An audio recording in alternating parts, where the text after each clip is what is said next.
Salam sahabat-sahabatku semua. Hari ini saya memberikan satu perenungan buat kita, yaitu saya ambil dari kitab Rut pasal yang pertama yang ke-16. Di sana ada kata-kata, yaitu Rut berkata kepada Naomi, "Bangsamu lah bangsaku, Allahmu adalah Allahku."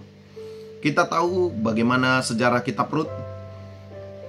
Rut ini dicatat dimulai dari satu keluarga yang bernama Elimelek, mempunyai istri namanya Naomi, dan mempunyai anak namanya Kilion dan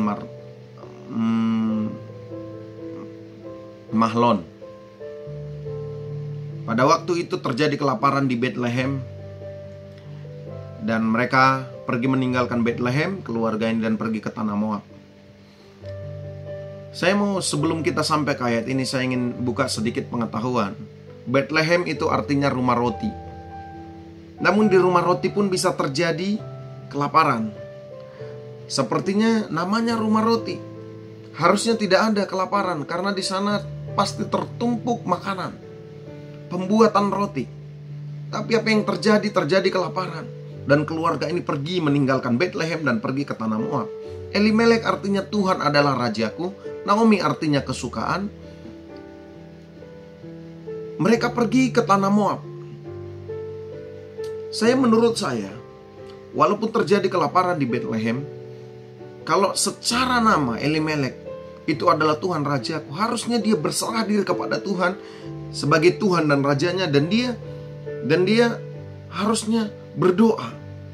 Namun semuanya sudah terjadi, dan mereka pergi ke Moab. Naomi tadinya kesukaan di tanah Moab. Kita tahu Moab itu berasal dari keturunan Lot, di mana dari keturunan Lot ini sangat mengerikan sekali. Keturunan Lot itu, keluarganya Lot, istrinya menjadi tiang garam, dan kedua putrinya itu membuat Lot mabuk dan akhirnya bersetubuh dengan ayah kandungnya. Dan ini menjadi satu tempat di mana tempat ini satu generasi menghasilkan keturunan yang tidak benar. Dari rumah roti pergi ke tanah Moab, Bethlehem, rumah roti, dan pergi ke tanah yang seperti ini untuk menyelamatkan diri karena terjadi kelaparan. Situasi ini mungkin terjadi di akhir-akhir ini. Terjadi pandemi COVID-19. Namun kita belum sampai kelaparan. Tuhan masih memberkati kehidupan kita. Olehnya kita harus bersyukur kepada Tuhan. Dan kita tahu Lot itu tadinya mengikuti Abraham, dan terjadi banyak pengembalaan karena saking banyaknya mereka pisah. Lot memilih tempat yang subur dan Abraham memilih tempat yang sepertinya tandus. Tapi dengar, Abraham tetap diberkati. Lot endingnya begitu mengerikan. Oleh karenanya saya mau katakan, Tuhan kalau ingin memberkati kita bukan lihat tempat. Tuhan memberkati kita karena ingin Dia melihat hati setiap orang. Kalau hati kita itu benar-benar mengasihi dan mencintai Dia, maka saya percaya Tuhan memberkati kita dimanapun, kapanpun, tanpa oleh ruang dan waktu. Akhirnya mereka pergi ke Moab. Dan apa yang terjadi di Moab? Elimelek meninggal, Kilion meninggal, Mahlon meninggal. Mereka meninggalkan istri mereka. Sepertinya tidak ada tanggung jawab. Akhirnya Naomi di tanah Moab. Tadinya Naomi artinya kesukaan, dia berkata sekarang namaku Mara, pahit. Kehidupan yang tadi kesukaan menjadi pahit kalau kita salah langkah. Akhirnya Naomi memberikan pilihan kepada menantunya untuk pulang ke Moab, dan Naomi ingin pulang ke tanah Bethlehem. Dan Rut di ayat ini berkata dia bersikeras untuk mengikuti Naomi. What happened? Apa yang terjadi? Orpa artinya tulang belakang, punggung leher belakang. Dari namanya saja kita tahu dia pasti membelakangi mertuanya. Tapi Rut artinya sahabat perempuan. Akhirnya dia menemani Naomi pulang dan ikut ke Bethlehem. Saya mau katakan, ini menantu yang bisa sepadan dengan mertuanya. Kalau bukan Tuhan tidak bisa. Sekarang menantu dengan mertua itu jarang yang akur. Tapi hari ini ada seorang perempuan yang bernama Rut. Dia setia, dia mengikuti mertuanya dan menantu ini dahsyat. Kenapa Ruth sampai bisa seperti ini? Padahal dia bukan orang Israel, dia bukan orang pilihan. Moab itu bangsa kafir, tidak mengenal Tuhan. Tapi Ruth mengenal Tuhan, sehingga dia bisa kenal Allah yang dikenal oleh Naomi. Karena dia tahu ada rahasia Tuhan di sana. Yang pertama, kenapa Ruth bisa seperti itu mengikuti Naomi? Karena dia kenal Allah. Kalau kita kenal Tuhan, hidup kita enjoy dan damai sejahtera terjadi dalam hati kita. Mari kita mengenal Tuhan. Tokoh-tokoh dalam perjanjian lama itu mengenal Tuhan. Abraham karena dia mengenal Tuhan, bahkan sampai Tuhan meminta anaknya Ishak, dia juga ingin memberikannya.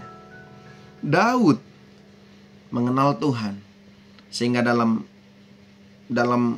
perenungan Daud selalu mengagungkan Tuhan. Dan dalam menghadapi situasi apapun dia mengandalkan Tuhan. Waktu menghadapi Goliat, dia mengandalkan Tuhan.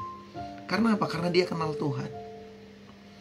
Tokoh-tokoh di Alkitab perjanjian lama banyak yang mengenal Tuhan.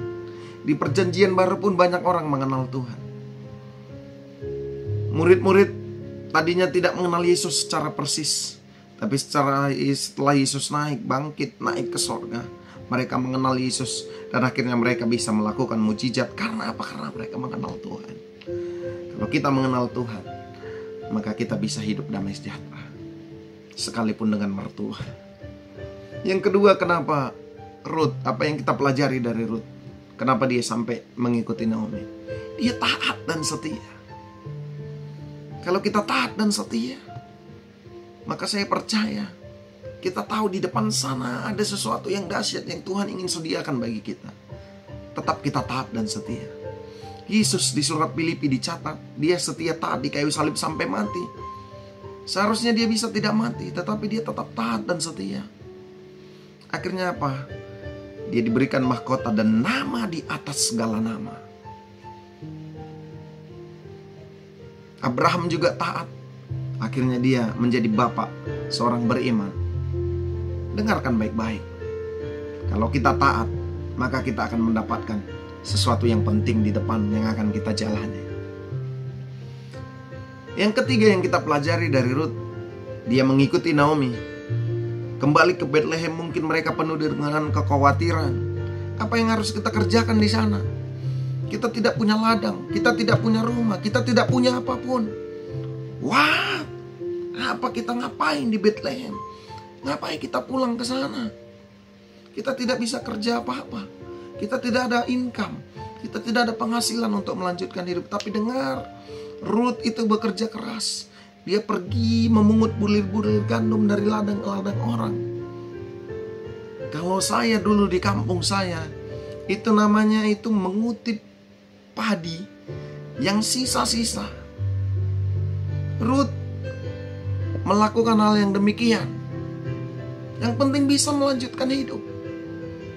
Dia bekerja keras melakukan itu dengan setia dan taat demi kehidupannya dia dengan mertuanya. Namun apa yang terjadi nanti kita akan lihat kisahnya di Rut pasal yang keempat. Akhirnya apa yang kita pelajari selanjutnya dari Rut yang keempat? Rut mengikuti arahan dan sepertinya jalan terbuka. Naomi berkata, harusnya di mana engkau memungut bulir gandum di ladang Boas itu, harusnya dia keluarga yang bisa menebus kita. Jalan terbuka, Rut mengikuti arahan daripada Naomi. Dan terjadilah endingnya. Dia bertemu dengan Boas. Dan akhirnya Boas setuju untuk menebus Rut. Dan akhirnya Rut menjadi istri Boas. Ini menjadi salah satu gambaran bagaimana kehidupan kita hancur, susah, apapun itu bentuknya. Sekalipun hidup saudara dan saya hancur, sekalipun ekonomi saya dan saudara sudah hancur, sekalipun terjadi sepertinya tidak ada pengharapan, mungkin semuanya jalan tertutup. Tapi kalau kita setia seperti Rut, dia kenal Allah, dia setia dan taat, dia bekerja keras, dia mengikuti arahan. Akhirnya terjadi penebusan, dan akhirnya dia berubah cara hidupnya. Akhirnya Rut mendapatkan berkat. Secara jasmani dia menjadi istri Boas dan hidupnya ditebus. Yang kedua, dia mendapatkan berkat rohani. Dan kita lihat di Rut pasal yang keempat ayat yang ke-18, 19, 20, 21. Rut menjadi salah satu nenek moyang Yesus, melahirkan generasi Mesias, penyelamat manusia. Bahkan di Injil Matius dicatat jelas nama Rut. Dia mendapatkan berkat jasmani dan rohani. Makanya Bapak Ibu, sahabat-sahabatku, saudara-saudaraku semua, kalau kita bisa seperti Rut, yang pertama kita kenal Tuhan, yang kedua kita setia dan taat, yang ketiga dia kerja keras, dan yang keempat dia mengikuti arahan. Dengar baik-baik, berkat jasmani dan rohani akan diberikan buat kita yang mau mengikuti jejak seperti yang diikuti oleh Rut. Tuhan memberkati. Salam semangat. Immanuel. Shalom.